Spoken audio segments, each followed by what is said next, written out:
Risk assessment and treatment সম্পর্কে আমরা আজকে এই ভিডিওতে শিখব। রিস্ক অ্যাসেসমেন্ট জানার আগে আমাদের রিস্ক ম্যানেজমেন্ট সম্পর্কে জানি। Risk management is the process systematic application of management policies, procedures and practice to assessment of the treatment, controlling and monitoring of the risk. এই রিস্ক ম্যানেজমেন্ট সম্পর্কে আমরা একটা ধারণা নিলাম। রিস্ক অ্যাসেসমেন্ট সম্পর্কে আমরা বিষয়টা জানার চেষ্টা করছি। Risk assessment is the overall process of risk identification, analysis and evaluation. Risk identification is the starting point of understanding and managing risk and the crucial activities. Risk assessment হলো risk identification করা, analysis করা এবং evaluation করা।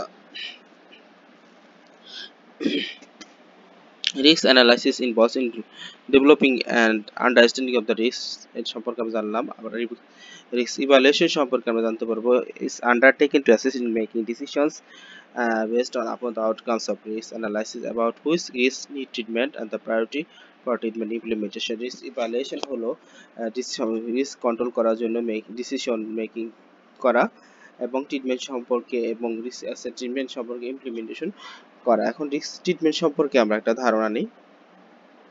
Risk treatment কিভাবে করতে হয়। Risk ম্যানেজমেন্টে risk treatment খুব ইম্পর্টেন্ট একটা বিষয়। Risk treatment is about considering options of treating risk, evaluating those options, preparing the risk treatment plans and implementing those plans to achieve the desired outcome. Risk management সাবজেক্টের risk treatment খুব গুরুত্বপূর্ণ বিষয় এবং risk treatment কিভাবে করা যায় সে সম্পর্কে আমরা জানবো। এখানে 4 ধরনের রিস্ক ট্রিটমেন্ট সম্পর্কে আমরা বলছি। রিস্ক ট্রান্সফার যখনই করা হয়, যখন রিস্ক ম্যানেজমেন্ট করার জন্য, রিস্ককে কন্ট্রোল করার জন্য, অন্য ট্রান্সফার অ্যাভয়েড করার জন্য বিকল্প পদ্ধতি অবলম্বন করা। Risk transfer means the expected party transfer whole part of the losses consequent or risk exposure to another party of a cost.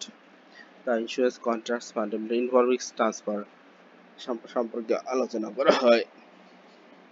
তারপর আছে risk avoidance, সেটাকে আমরা বাদ করে দেওয়া, যেমন avoid the risk or circumstances which may lead to losses in another way.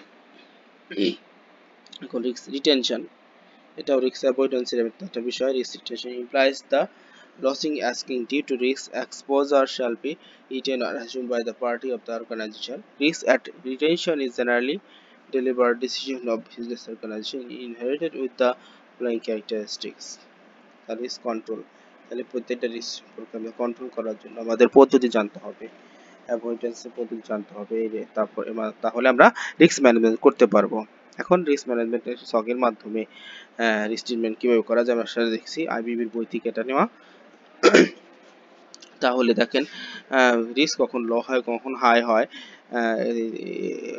কখন লো হয় কখন হাই সে সম্পর্কে দেওয়া হয়েছে। রিস্ক প্রবাবিলিটি সম্পর্কে পাশে দেওয়া আছে, রিস্ক কিভাবে প্রবাবল হতে পারে, রিস্ক সিভিয়ারিটি কিভাবে হতে পারে। এখন আমরা উপরে পদ্ধতিগুলো অবশ্যই জানলাম। Manage internalize the risk, avoid and transfer the risk সম্পর্কে জানলাম। শেয়ার আর transfer the risk, accept the risk, এইসব সম্পর্কে যদি আমরা রিস্ক ম্যানেজ করতে পারি তখন রিস্ককে আমরা কমাইতে পারি এবং হাই হলে তখন লো করতে পারি, লোকে হাই করতে পারি। এই বিষয় পদ্ধতি সম্পর্কে আমরা ধারণা জানলে আমরা রিস্ক ট্রিটমেন্ট এবং অ্যাসেসমেন্ট কন্ট্রোল করতে পারবো। থ্যাংক ইউ আমার সাথে থাকার জন্য ছোট ভিডিওতে।